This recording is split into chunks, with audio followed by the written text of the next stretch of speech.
Hello friends, tricks for all students में आप सभी का एक बार फिर से स्वागत है। दोस्तों, आज की इस वीडियो में हम आपके subject public administration in India का एक यूनिट है विकेंद्रीकरण, तो इसके सेकंड पार्ट को देखेंगे। देखो दोस्तों, आज के इस पार्ट में हमें भारत में जो स्वशासन था, जो भारत में विकेंद्रीकरण है, उसको हमें काफ़ी डिटेल में कवर करना है। तो भारत में विकेंद्रीकरण को हमें समझना है और भारत में विकेंद्रीकरण कैसा है। तो भारत में हमें स्थानीय स्वशासन के रूप में लोकल गवर्नमेंट, जो स्थानीय निकाय होता है, यानी कि जो सबसे निचले स्तर पर जो सरकार होती है भारत में, जो जैसे पंचायती राज, नगर पालिकाएँ, तो इसको काफ़ी डिटेल में कवर करना है। तो प्लीज़ दोस्तों, वीडियो को एंड तक देखना और इस वीडियो में काफ़ी अच्छे तरीके से, काफ़ी शॉर्ट तरीके से सभी पॉइंट्स को कवर किया गया है। तो प्लीज़ वीडियो को पूरा देखना ताकि आप अपनी पूरी यूनिट अच्छे से कवर कर पाएँ। तो फ्रेंड्स, जैसा कि आप जानते ही हो कि इंडिया में गवर्नमेंट के 3 लेवल हैं। पहला है नेशनल लेवल, दूसरा है स्टेट लेवल और तीसरा है लोकल लेवल। नेशनल लेवल पर है संसद यानी कि पार्लियामेंट और स्टेट लेवल पर है विधानसभा यानी कि लेजिस्लेटिव असेंबली। और लोकल लेवल पर यानी कि स्थानीय लेवल पर बात की जाए तो स्थानीय लेवल पर पंचायती राज और नगर पालिकाएँ आती हैं।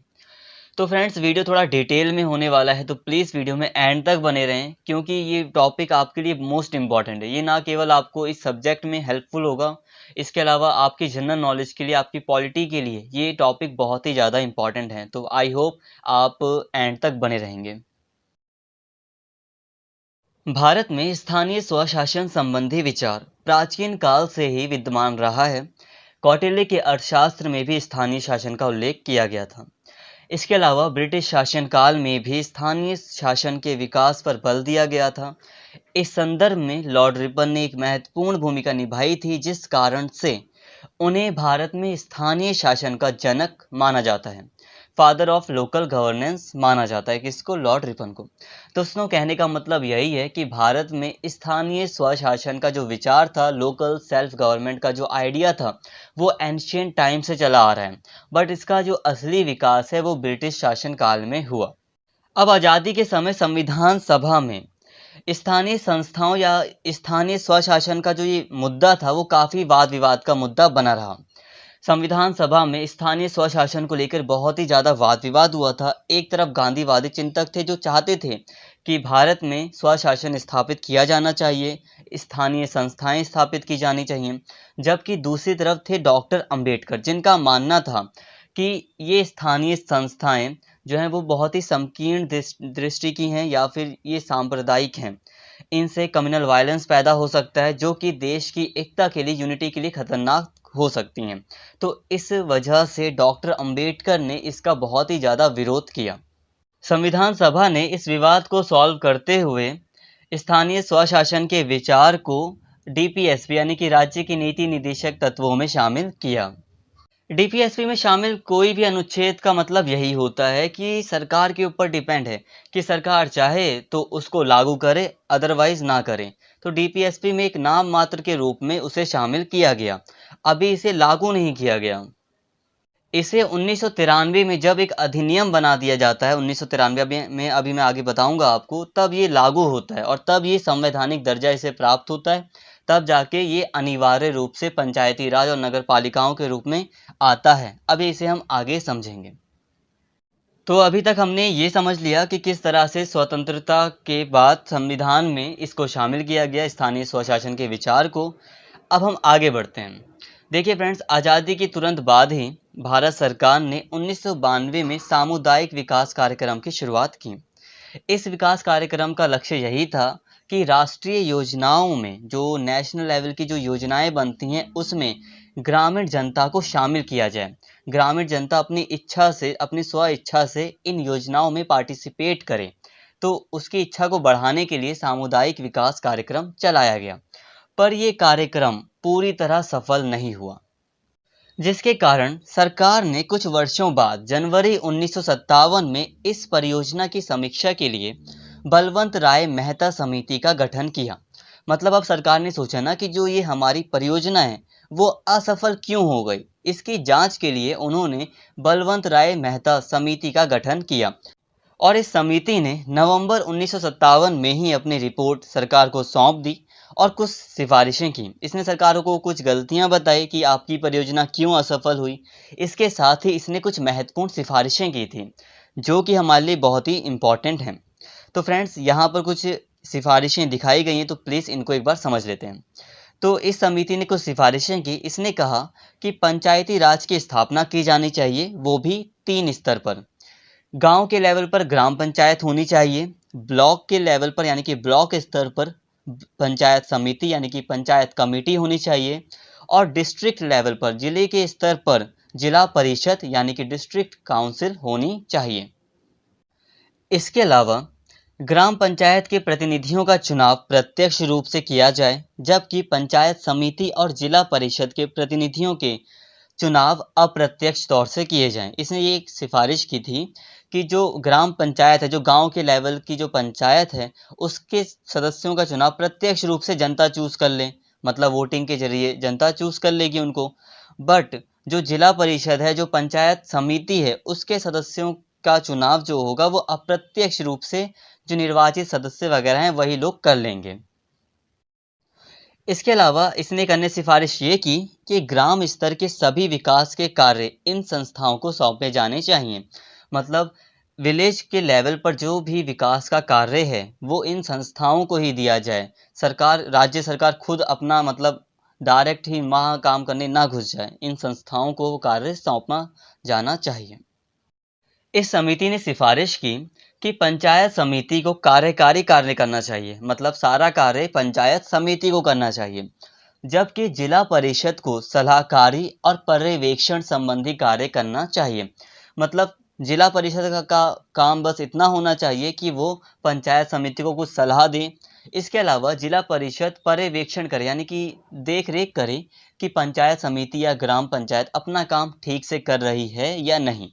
बाकी सारा का सारा काम पंचायत समिति को ही करना चाहिए। इसके अलावा इसने एक सिफारिश ये की कि इन स्थानीय संस्थाओं को पर्याप्त संसाधन मिलना चाहिए ताकि ये संस्थाएं अपने कार्यों को बेहतर तरह से करने में समर्थ हो सकें। कहने का मतलब यही है कि इस समिति ने, बलवंत राय समिति ने सिफारिश की कि जो ये संस्थाएं हैं पंचायत समिति वगैरह, इनको पर्याप्त साधन दिए जाएं, मतलब जितना पैसा चाहिए, जितना रिसोर्सेज चाहिए वो पूरा अच्छे से दिया जाए ताकि ये अपने कार्यों को सही से कर सकें। तो फ्रेंड्स, इन सिफारिशों के बाद 2 अक्टूबर 1959 को राजस्थान के नागौर जिले में पंचायती राज व्यवस्था को स्थापित किया गया। तो मतलब कहने का यही है कि समिति ने अपनी सिफारिश की। अब सिफारिश उसके लिए कंपलसरी, सबके लिए कंपलसरी नहीं थी। जिस राज्य को मानना था उस राज्य ने मान लिया, जिसको नहीं मानना था उसने नहीं माना। तो राजस्थान ने सबसे पहले इसकी सिफारिशों को मानते हुए इस योजना को अपने राज्य में लागू किया। तो इस प्रकार पंचायती राज व्यवस्था को स्थापित करने वाला राजस्थान पहला राज्य बन गया। बट इस समय तक पंचायती राज वगैरह को या स्थानीय स्वशासन को लेकर पूरे देश में कोई खास कदम नहीं उठाए गए, जिस कारण से 1977 में 1977 में जनता पार्टी की सरकार ने पंचायती राज के संस्थाओं के संबंध में अशोक मेहता समिति का गठन किया था। अब इस समिति ने भी अपनी कई सारी सिफारिशें की, बट फिर भी सरकार ने उसकी सिफारिशों पर कुछ ज़्यादा ध्यान नहीं दिया, जिस कारण से सरकार तो चाहती थी कि स्वशासन के विचार को बढ़ावा दिया जाए गांव के लेवल पर, ग्रामीण स्तर पर। तो इसी कारण से सरकार ने समय समय पर कई अन्य समितियां स्थापित की, कई अन्य समितियों का गठन किया। जैसे कि 1985 में GV राव समिति का गठन किया गया, 1986 में LM सिंघवी समिति का गठन किया गया, 1988 में थंगुन समिति का गठन किया गया, 1988 में ही गाडगिल समिति का गठन किया गया। तो फ्रेंड्स, इसी तरह कई सारी समितियों का गठन हुआ, बट फिर भी अभी तक सरकार ने कोई ज़्यादा ध्यान नहीं दिया इनकी सिफारिशों पर। स्थानीय स्वशासन को लेकर देश में एक महत्वपूर्ण कदम तब उठाया गया जब संसद में 1992 में 1992 में पंचायत राज व्यवस्था से संबंधित 73वां संविधान संशोधन लाया गया, जिसे कि 1993 को संसद में पारित कर दिया गया। फ्रेंड्स, अभी तक हमने ये पढ़ा कि जो स्थानीय स्वशासन का जो विचार था वो बहुत पुराना है। ब्रिटिश काल में इसका थोड़ा विकास हुआ, इसके बाद इसे संविधान में शामिल किया गया DPSP में।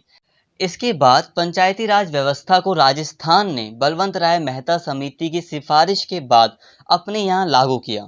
बट अभी तक पूरे देश में कोई पंचायती राज व्यवस्था को लागू करना अनिवार्य नहीं बनाया गया था, क्योंकि ये उसे उस समय तक उसे संवैधानिक दर्जा प्राप्त नहीं था। बट 1993 में जब ये विधेयक पारित हो जाता है, 73वां संवैधानिक संशोधन पारित हो जाता है, तब पंचायती राज व्यवस्था को एक संवैधानिक दर्जा मिल जाता है, जिसके कारण अब सभी राज्य सरकारों के लिए इसे लागू करना अनिवार्य हो जाता है। तो आई होप यहाँ तक का बैकग्राउंड आपको अच्छे से समझ में आ गया होगा। तो फ्रेंड्स आगे बढ़ते हैं। तो अभी 73वां संवैधानिक संशोधन पारित किया गया, जिसके कारण संविधान में एक नया भाग जोड़ा गया, भाग 9। इसका नाम है भाग 9 का पंचायत। इसके अलावा इसमें कुछ प्रोविजंस को ऐड किया गया, कुछ प्रावधान को ऐड किया गया। आर्टिकल 243 से लेकर आर्टिकल 243 ओ तक के प्रावधानों को ऐड किया गया। इसके साथ ही इसमें 11वीं अनुसूची को संविधान में ऐड किया गया। आई होप यहाँ तक आपको क्लियर हुआ होगा। तो 73वें संवैधानिक संशोधन अधिनियम ने देश में 3 स्तर पर पंचायती राज व्यवस्था की स्थापना की। गांव के लेवल पर ग्राम पंचायत, ब्लॉक के लेवल पर पंचायत समिति और जिला स्तर पर जिला परिषद। तो फ्रेंड्स आइए अब इन्हें एक एक करके हम अच्छे से समझ लेते हैं। ये एक बैकग्राउंड था जो हमें समझना जरूरी था, वो हमने अभी तक समझ लिया है। अब हम इन एक एक को अच्छे से समझेंगे और इनके क्या कार्य होते हैं, इनके सदस्यों की क्या शक्तियां होती हैं, इसको जानेंगे।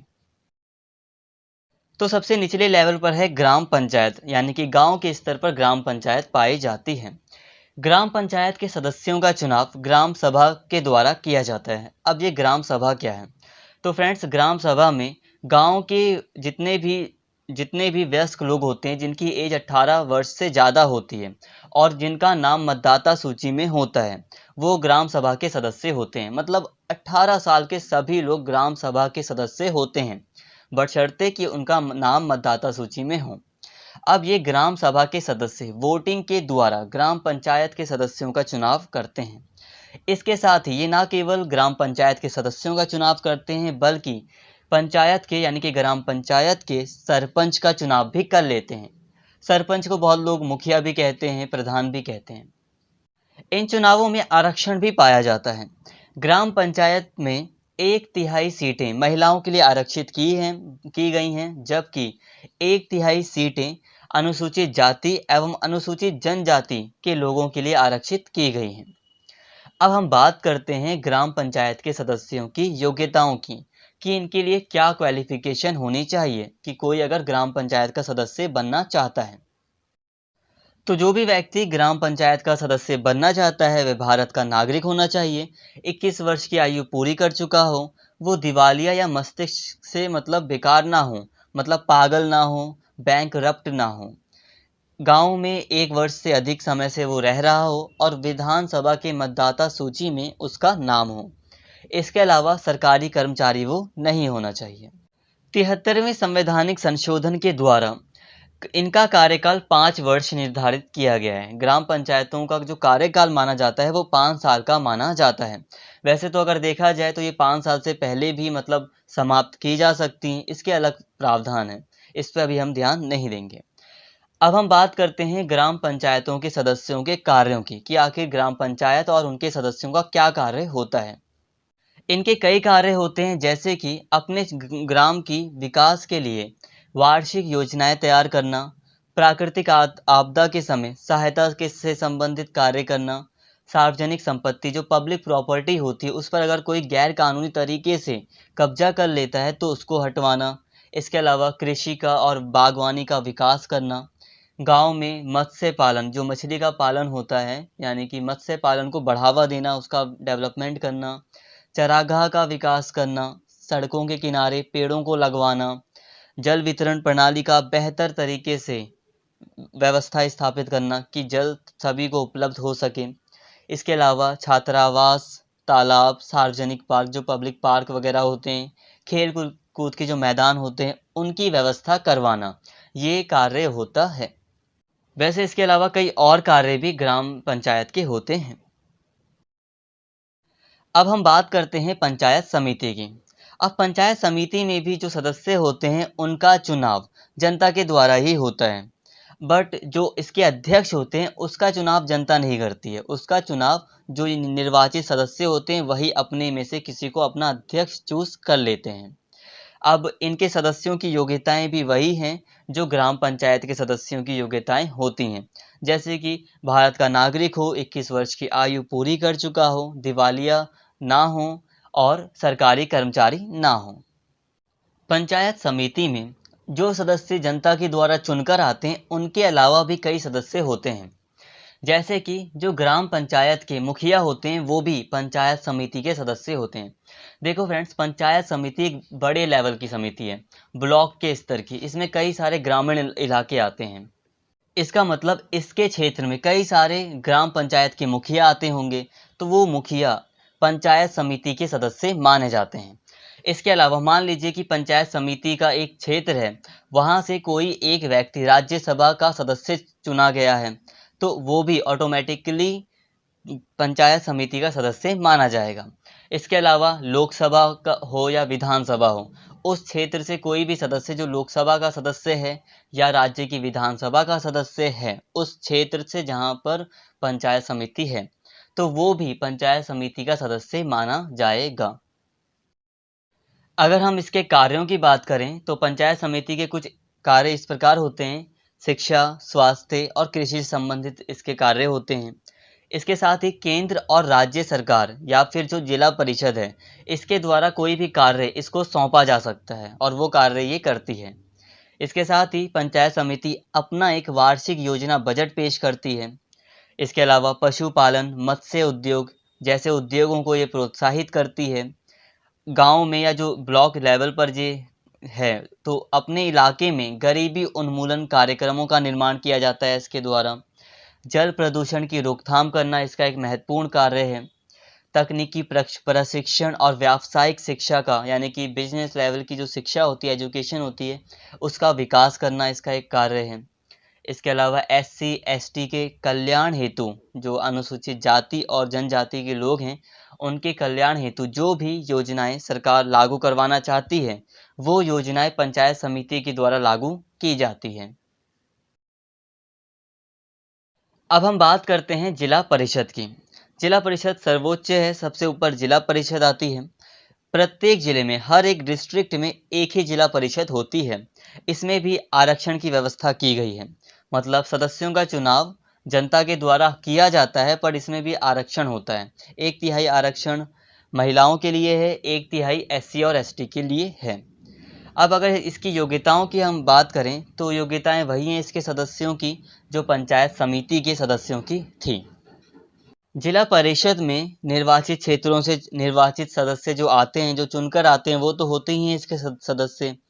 इसके अलावा जिले से चुने गए लोकसभा और विधानसभा के सदस्य, राज्यसभा के सदस्य जो कि जिले से ही चुने गए हैं, वो भी जिला परिषद के सदस्य होते हैं।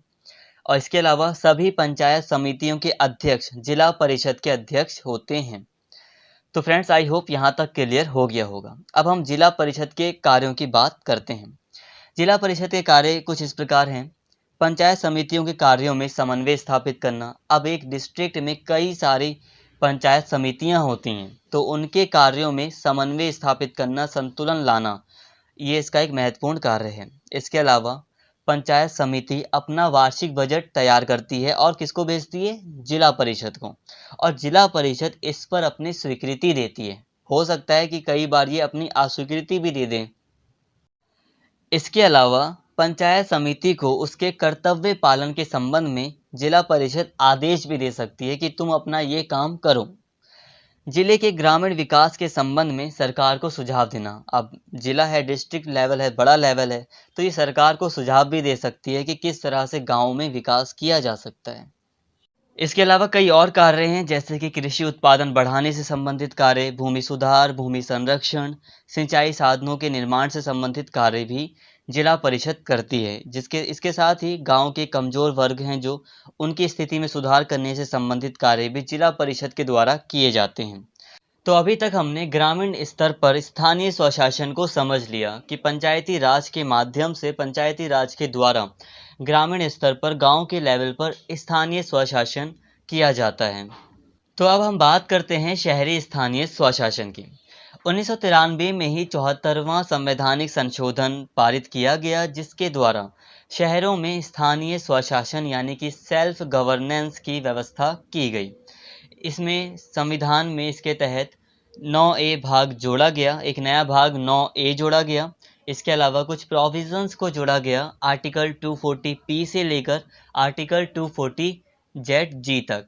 ZG का मतलब है कि आर्टिकल 240Z तक गए होंगे पहले, फिर आर्टिकल 240ZA, इसी तरह फिर करते करते G तक।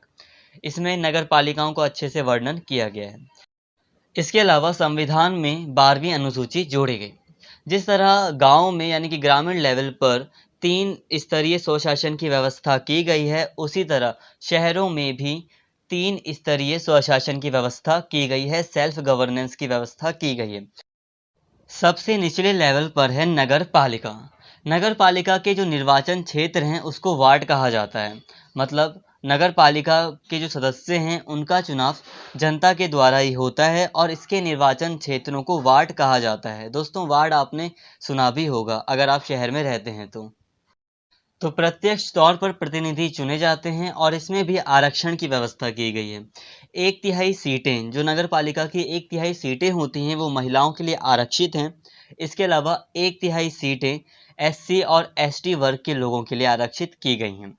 नगर पालिका के सदस्यों की अगर हम कार्यों की बात करें तो इसके कार्य बहुत सारे हैं, जैसे कि सड़कों और पुलों का निर्माण करवाना, आर्थिक और अपने क्षेत्र में आर्थिक और सामाजिक विकास संबंधी कार्य करना, स्वास्थ्य, स्वच्छता और सफाई आदि का प्रबंध करना, पर्यावरण का संरक्षण करना और जो इलाके में कमजोर वर्ग के लोग हैं उनके हितों की रक्षा करना, निर्धनता उन्मूलन संबंधी नीतियां बनाना और जो घरेलू उद्योग हैं, छोटे उद्योग हैं और व्यापारिक गतिविधियां हैं उनको प्रोत्साहन देना, ये इसके कार्य हैं। इसके अलावा कुछ अन्य कार्य भी नगर पालिका करती है।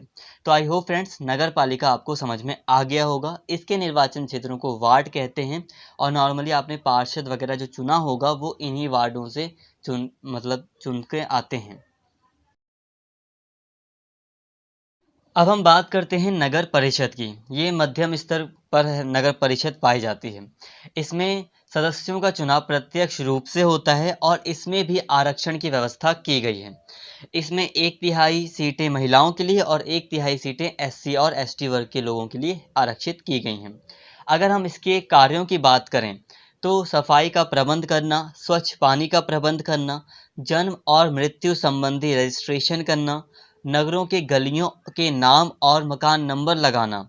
मतलब नगरों की जो गलियां हैं वो डिसाइड किया जाता है कि किस गली का क्या नाम होगा, कौन सी गली किस नंबर से जानी जाएगी, गली नंबर 5, गली नंबर 6, किस मकान का क्या नंबर होगा, ये सारी चीज़ें करना इसका प्रमुख कार्य होता है। इसके अलावा खेल के मैदान और जो पब्लिक पार्क वगैरह होते हैं उसकी व्यवस्था करना, यातायात संबंधी प्रबंध करना, ये इसके कुछ महत्वपूर्ण कार्य हैं। सबसे ऊपर आती है नगर निगम। नगर निगम जो 3 स्तर का जो स्वशासन है उसमें सर्वोच्च स्तर पर नगर निगम है।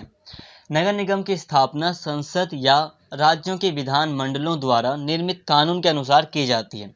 वर्तमान 100 शहरों में नगर निगम स्थापित है। ये बड़े शहरों में पाई जाती है। नॉर्मली राज्य सरकार 50,000 से अधिक जनसंख्या वाले क्षेत्र में नगर निगम की स्थापना करती हैं और इसके सदस्यों का चुनाव भी होता है प्रत्यक्ष रूप से ही और इसमें भी आरक्षण की व्यवस्था की गई है। 1/3 सीटें महिलाओं के लिए और 1/3 सीटें SC और ST वर्ग के लोगों के लिए आरक्षित हैं। इसकी पहली बैठक में महापौर यानी कि जो मेयर होता है उसका चुनाव कर लिया जाता है। मेयर का चुनाव 1 वर्ष के लिए होता है। 1 वर्ष के लिए कोई भी व्यक्ति महापौर या मेयर चुना जाता है। इसके सदस्यों के या इसके कार्यों की बात करें तो सफाई का ध्यान रखना, गंदी बस्तियों का सुधार करना, जल निकासी का प्रबंध करना, टीके लगाना, पार्क बनाना, शादियों का पंजीकरण कराना इत्यादि इसके कुछ प्रमुख कार्य हैं। आई होप ये वीडियो आपको पसंद आया होगा। तो फ्रेंड्स अगर वीडियो अच्छा लगा हो तो प्लीज़ चैनल को सब्सक्राइब कर लीजिए और इस वीडियो को ज़्यादा से ज़्यादा शेयर कीजिए और लाइक कीजिए। Thank you.